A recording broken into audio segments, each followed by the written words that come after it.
If we consider our lifespan, the number of years we are alive, on the horizontal axis here, and our health span, the quality of our cognitive and physical performance on the vertical axis here, we can draw a curve that represents what naturally happens to our health span as we age, shown here in gray. However, the reality is we live in an incredible time where medicine and science can extend our lives. This dark blue line represents what happens when we use the best of medicine to try and manage issues related to a poor lifestyle.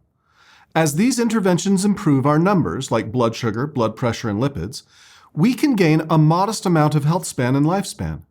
But what is staggering to me is how little benefit is derived from decades of this type of management.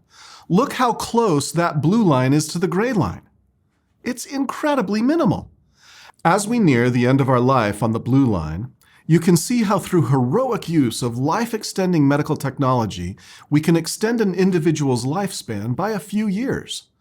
But look at the quality of life that person is experiencing.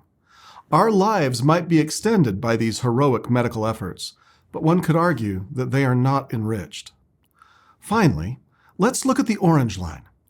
This is more typical for master athletes and people stacking healthy lifestyle habits consistently throughout their lives. What is most impressive about this group of people is that health span and lifespan can both be significantly improved. People who optimize their metabolism through daily exercise, diet, relationships, stress management, and of course smart supplementation can not only potentially live longer, but add life to those years. Here's my dream, my why for my health span. Well into my 90s, I want to be able to spend a day, many days, out fly fishing with my posterity. I'd be able, on any of those days, to back my truck down the ramp, unload my drift boat, launch that boat, and then row that boat myself all day long. Watch my kids and posterity catch boatloads of fish. And then at the end of my life, I'd go home from a day of fishing, enjoy dinner with my family, and peacefully pass away in my sleep. That would be a health span that matches or equals my lifespan. Let me show you how that works.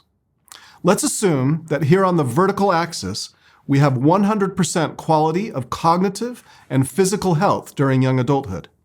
Now let's draw a line across this chart at 50% function. This is the stage of physical and cognitive health span where we are still capable of caring for ourselves, still living independently. We might not be running a 10-minute mile anymore, but we are probably able to walk a brisk 15-minute mile without difficulty with our kids or grandkids.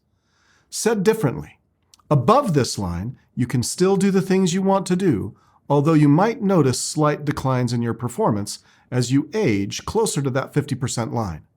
Below this line, living independently becomes more difficult due to cognitive decline or having enough physical strength and stamina to perform our daily activities. Now, if we continue that line at 50% function across the chart, look at where it intersects the blue line versus the orange line. This is what you need to understand. Look at what you can gain when you optimize your metabolism. Look at those years, but more importantly, look at the life that is added to those years. Currently, in North America, toward the end of our lifespan, we spend about 8 years, sometimes as many as 15 years, dealing with challenges that take away our quality of life and lower our health span. We can't always have a health span that lines up perfectly